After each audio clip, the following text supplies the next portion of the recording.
Baltijas jūra – mūsu kopīgā bagātība, un vienlaikus tajos brīžos, kad esam pie jūras, arī mūsu katra atsevišķā bagātība.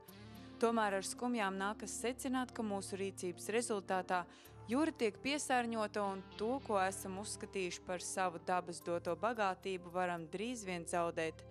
Tāpēc tie, kas nav vienaldzīgi, ir apvienojušies, lai veicinātu risinājumus jūras piesārņojošo atkritumu problēmām, kā arī rosinātu sabiedrību apzināties Baltijas jūras ekoloģiskā stāvokļa nopietnību un aktualizētu jūras piesārņojošo atkritumu uz saistīto Baltijas jūras un piekrastes aizsardzības problēmu risināšanu.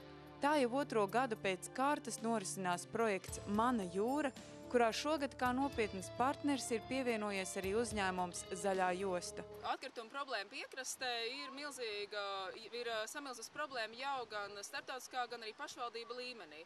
Un tā ir viena no galvenajām piekrastes problēmām.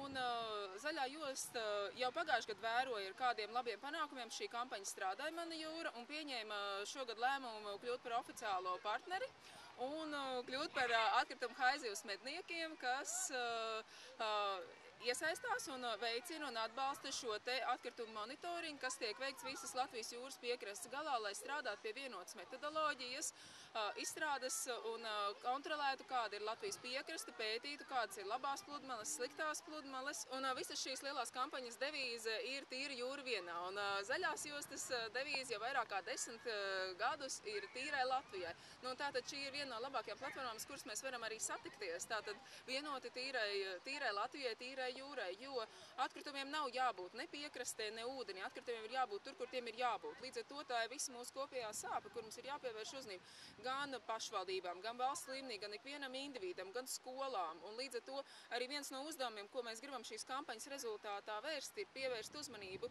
pašvaldībām, uzņemties atbildību par to, kā tiek kontrolēta pludmaļu piesārņojuma un atkritumu jautājumi. Vai tie tiek deliģēti, vai paši risināti, vai nodot privātiem, vienalga. Šie risinājumi ir tūkstošiem, bet galvenais ir kāds, kas uzņemās gal galā par šo te atbildību. Jo šobrīd brīžiem šķiet, ka tā ir līdz galam nekontrolēta lieta. Un kas ir vēl ļoti svarīgi? Lai izstrādātu kaut kādas rekomendācijas, ir vajadzīgi skaitļi, ir vajadzīgi dati, tāpēc ir šis monitorings, ir šī vienotā metodoloģija, un kur ir jābūt daudzgadīgai, kas ir ilgtspējīgai. Mūsuprāt, tomēr ir svarīgi arī tā cilvēku atbildības sajūta.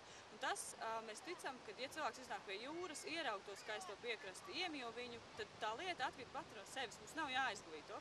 Cilvēkiem rūpēs. Un tādēļ šogad arī ir tā kampaņa ir plašāka, ar gan koncerti notiek, kas aicina cilvēkus aizdomāties par jūru, piedalās dažādi veidi mūziķi, tikpat daudzpusīgi kā Latvijas piekraste un tam līdzīgi, gan arī šī ekspedīcija, kurā var jebkurš pievienoties kaut uz vienu dienu, atnākt ar mums, un tad notiek zaļās nodarbības, nāk eksperti vai vienkārši cilvēki un pastāsta gan par vietējo dabu, vai par to, kā viņiem tur iet pie tās jūras, kā viņi dzīvo, vietējie zvejnieki un tam līdzīgi. Tātad mūsu mērķis ir dot to plašo ieskatu par to fantastisko Latvijas piekrasti, cik viņi ir daudzveidīgi un cik interesanti viņi ir.